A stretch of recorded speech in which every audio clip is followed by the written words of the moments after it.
falsravo zany fa vita somatsara complet ny dossier rehetra tsisy kiany efa 5 amby roapolo taona zay ny MTS dia nandatsaka olona ho fidina foana na ben'ny tanàna io na solombavam-bahoaka io na conseiller municipal io na sénateur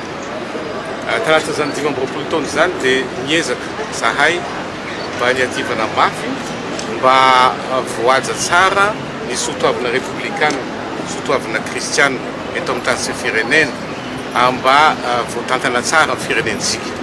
kanjo antsika amin'ny teny zao mazava loatra ny vahoaka malagasy dia anatin'ny fahasahiranana tanteraka potika ny firenena raha ohatra resantsika fotsiny amin'ny lafin'ny toe-tsaina amin'ny lafin'ny sotoavina ninona sehatra resantsika dia potika ny firenena na fanabeazana fototra io na fambolena io na fiompiana na ny lalana io na potika ny firenena ka manoloana an'izany dia mitaky ny vahoaka malagasy ary ny firenentsika hoe misy ekipa vaovao tonga antoerana zany hoe olom-baovao zany ary mbola tsy nanao ratsy tamin'ny firenena ity mitaky ihany koa ny firenentsika Filoham-pirenena vaovao tonga ary Filoham-pirenena manana traikefa fa tsy hoe tonga tampoka hoe kandidà tampoka dia anao fahatany efa fatatsika ny ainantsika ny kandidà tonga tampoka hitantsika izy rehetra reny mitaky ihany koa ny firenentsika ary eto tena entitra hoe olona madio donc zay zany ekipa idéale reo ekipa tsy azo kianina tsy nanao zavatra tsy mety eto amin'ny tany sy firenena tsy tafiditra anatina dossier maloto salatria ny vava fa tena ekipa tena tsara mendrika an'izany vahoaka malagasy tompoka ary iaro zay raha tsisy ny sampona dia raha vao tonga tsara any amin'ny tokantranony vahoaka malagasy tsirairay niafatra avaty aminay dia tsy maintsy tafavoaka 2e tour zahay averiko indray raha tonga tsara any amin'ny tokantrano niafatra avaty aminay dia niantony ilatsana izao dia tsy maintsy lany 2e tour zahay ny zavatra farany tiako resana dia momba ny fifidianana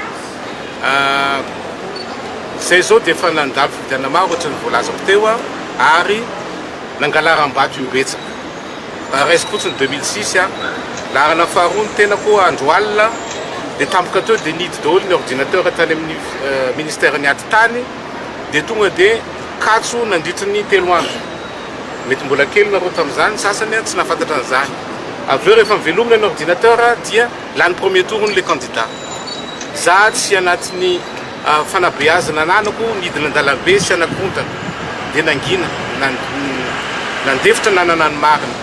aveo nisy fifidiana antsika 2013 ny lamina satria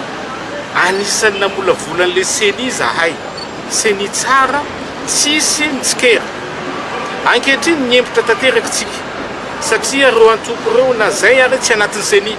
nefa ny taloha anatin'ny seni ankehitriny niempotra tanteraka tsika ary za mahatonga reo candidat rehetra reo menimenina isan'andro satria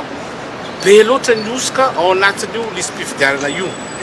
ary voabaiko ny fanjakana le seni voabaiko ny fanjakana ny androm-panjakana donc zany mbola mamerina za mbola ampy ny fotoana ankehitriny anarenana n'izany rehetra zany raha latsahan'ny fanamasina ny rajoelona karapitso maraina izy mamoro solombavam-bahoaka ny Filoham-pirenena dia afaka amboarinay le volavolan-dalàna zay nientro miaraka amin'ny député eo amin'ny 300 eo momba ny refonte ny seni zany hoe misy article anaky 7 zay tokony hovana anatin'ny seni dia milamina ny zavatra rehetra toy zay io iodina an-dalambe io sy namany efa tsy endrika tsara ho an'ny vahoaka malagasy io zay mahatonga anaty tonga amin'ireny toerana reny aloko mijanona any an-trano tsy maritezitra aminany candidat sasany indraindray fa non za te ampiseho zavatra hafa mbola misy vahaolana hafa ka engaviako ny FFKM zay hitanay omaly engaviako ny communauté internationale zay hitanay afaka omaly zay manaiky fa misy lesoka ny lisym-pifidianana OIF nandray anay dia niteny nanao audit misy doublon ozy izy io liste io monsieur fire les doublons problème ozy izy les critères doublon ozy tsy neny seni ozy izy anakeniny zay dikany doublon raha ohatra ka mitovy ny anampy ny anarana sy ny fanampy ny anarana mitovy mitovy ny date de naissance, mitovy ny numéro-ny karapanondro, mitovy ny adresse, mitovy ny check-in, dia anakienina ny critère ny CENI zay vao hoe doublon. Dia 11 000 fotsiny zany ny eken'ny CENI hoe doublon, ary antanio izy firy ny doublon tenenao zany lehibe ny CENI 11 000 ono, nefany amina million le doublon. Azotsika zay raha soanareo critère reo hoe atao fotsiny hoe doublon, olona mitovy anarana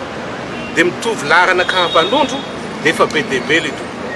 Ka manaiky zany communauté internationale OIF misy lesoka le lista mbola afaka amboarintsika zany topresa toboavy mba hisoroana amin'ny ady an-trano, hisoroana amin'ny crise vaovao. Ka ingaviko Andro Rajoelina